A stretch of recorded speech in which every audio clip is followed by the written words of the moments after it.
Hey guys, welcome to my kitchen. I'm going to do the fried rice today because a couple people said they wanted to see it. But more than that, I have been wanting to share my recipes with my kids. And sometimes I'll make things and then I'll never remember exactly how much of this I put or what exactly I put in because I don't write it down. And I tend to gather a little bit of this and a little bit of that from different people that I see. I used to love the Food Network. And I would watch, like when I learned how to make bruschetta, I watched Emerald. I had some at a restaurant, and then I kind of just combined my own idea of what it should be. Also, the reason I decided to make fried rice is because I made some pork chops with mushrooms and a Cabernet sauce, and the rice came out so perfect, and that doesn't happen all the time. So I thought, oh my God, this rice is so good for either rice pudding or some fried rice. And I've only made fried rice like 2 times. So I'm going to try to make it again. And I want to tell you from the beginning here that I, of course, am not Asian. I have the only experience that I have with Asian cooking is when I was working. I think I told you last time. I worked at a community center, and we also offered cooking classes to some of our residents. And we had a wonderful retired chef, Mr. Wong was his name. And he was from China, and he was fabulous. He taught me how to make egg rolls and pepper shrimp and just all kinds of things, wontons. And so I'm kind of remembering what he told me and the ingredients that he started with, and that's what I'm going to start with. And I'm going to throw in some vegetables, and I know some purists might say that it doesn't go with vegetables, that it goes with sprouts. I didn't feel like stopping for sprouts, so I didn't get any, but you can always add sprouts. I am going to add shrimp, so that's one reason why I don't think we'll miss the sprouts that much. I think the base ingredients is what counts, and then we'll see. We'll go with it, okay? Some on sale at H-E-B. This is the extra large Gulf shrimp. It's £1, and I'm going to devein it and everything, of course. And then I've got my frozen vegetables that have also thawed out already. So that's there. I'm going to start chopping up the ginger, garlic, and onion. All right, so these are kind of the ingredients I'm starting with. Soy sauce, sesame oil, white pepper, red pepper, and I may throw in some oyster sauce as well. And this really is just for a little bit of fragrance. You have to be really careful with sesame oil. I started with some fresh ginger. I'm going to chop that up really, really fine. I'll probably use all of this. It's not much.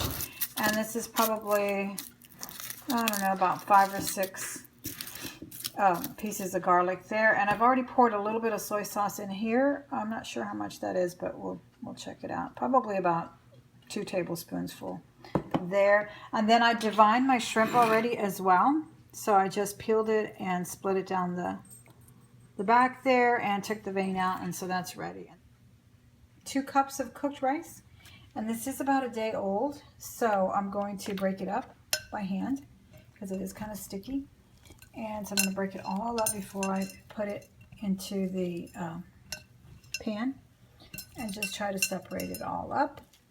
I have that, and then I have my garlic chopped on this side and the ginger chopped on this side. I would have had a little bit more garlic. I usually like to do pretty much 1-to-1 there on the garlic and ginger, but I went a little bit higher on the ginger because that's what I had. I don't have another clove of garlic. I wish I did because I would add it. I am heating up my pan now, and I'm also going to add the green onion, but I'm not going to add this green onion till we're just about finished because I don't like the way, I like it with a little bit of a bite and crispiness to it, so I'm going to add that after. Okay, so I've coated my large pan. This is probably about a 13-inch pan with a little oil. I didn't, I just basically pour. It's just a little oil all around. But there's a lot of food going in. There's going to be some cooking going on first. Got the ginger and garlic going on right now. I think I'm going to put a little bit of red pepper in that. What's it called? Just let it get a little translucent. And a bit of crushed red pepper. Not much. It's just my own take on it. I love the flavoring of crushed red pepper. So okay, I'm pretty liberal with the white pepper as well. There you go. Mix that up in there. See how that shrimp is turning nice and pink already. And the veggies.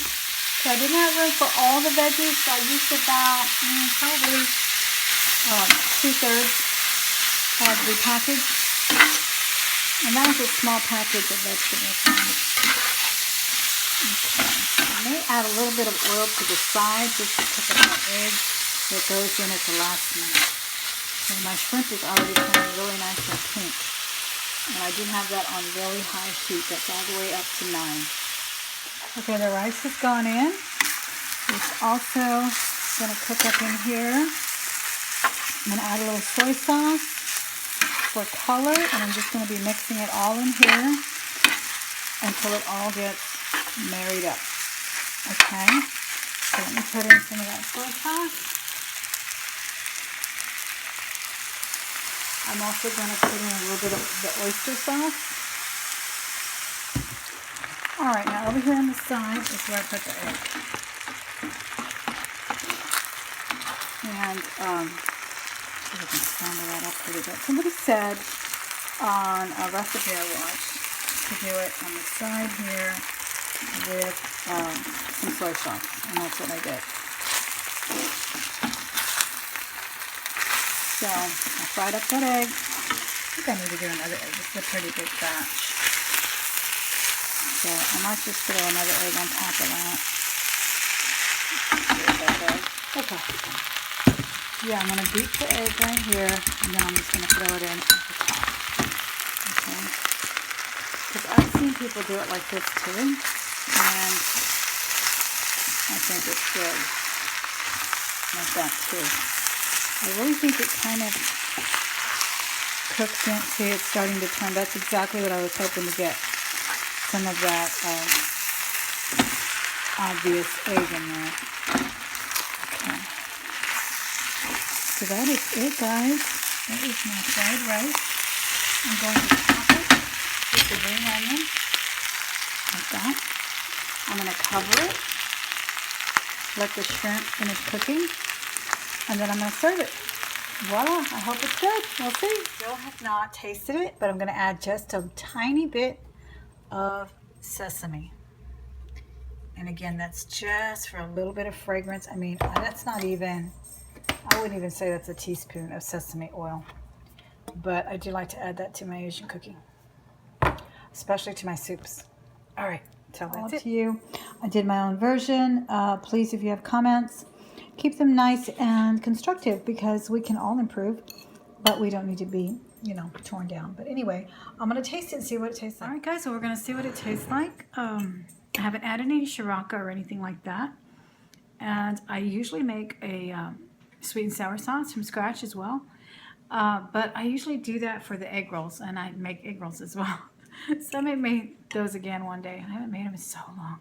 This is the reason why I want to record these things, because I forget how to make them. I have the recipes, but you know, it's a lot more than just recipes. I did write those down. But anyway, okay, let's taste it. It's really good. I don't even think it needs shiraka or whatever it's called. I don't think it needs anything. It is really, really good.